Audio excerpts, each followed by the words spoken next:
சீமான் நாம் தமிழர் கட்சி எச்சப்பொறுக்கி சீமான் பாரதியாரை தூக்கிட்டு வந்து பெரியார் ஒழிக்க போகிறானா. அதான் பாரதியாரை கேஸு போட்டதுக்கு பாண்டிச்சேரியில் போய் ஒளிஞ்சிக்கிட்டான்.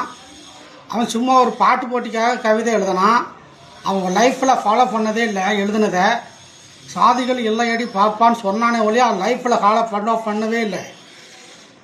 அவன் பாரதி வந்து ஒரு பார்ப்பான். அதனால் ஸ்கூல் புத்தகத்தில் அவனை பெருசாக பேசுவாங்க. பெரியாரை பற்றி ஒரு பாராக தான் வரும். கடுமையாக வாழ்நாள் முழுவதும் 10 தலைமுறை சொத்து வச்சுட்டு மக்களுக்காகவும் மக்கள் இனத்துக்காகவும் சாதி ஒழிப்புக்காகவும் பெண்ணடிமைக்காகவும் இந்த மூட நம்பிக்கைக்காகவும் அடும்பாடுபட்ட தந்தை பெரியாரை பற்றி பாட புத்தகத்தில் ஒரு பாரா வரும்.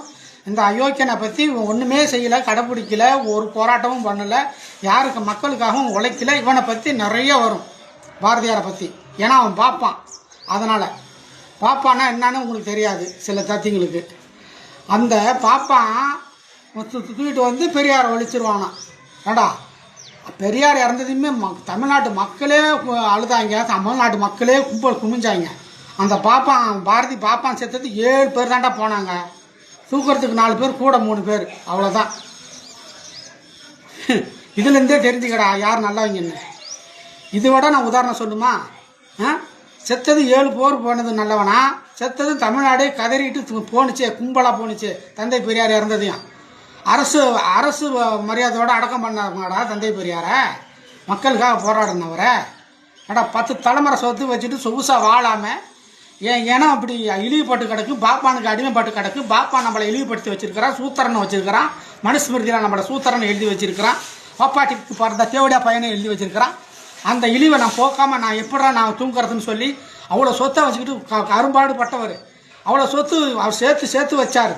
ஒரு எல்லாத்தையுமே சிக்கனமாக ஒரு பேர் வச்சா காசு வாங்குவார். ஒருத்தர் வீட்டில் சாப்பிட்டா காசு வாங்குவார். எல்லாத்துக்குமே காசு வாங்குவார். அந்த காசை வச்சு அவர் சொகுசாக வாழ்ந்தாராடா.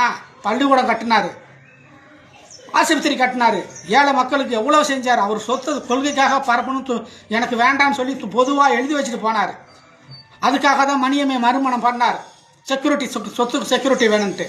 இது என்னென்னமோ பொருளையே கலப்புனீங்க பாப்பான் பேச்சை கேட்டுக்கிட்டு.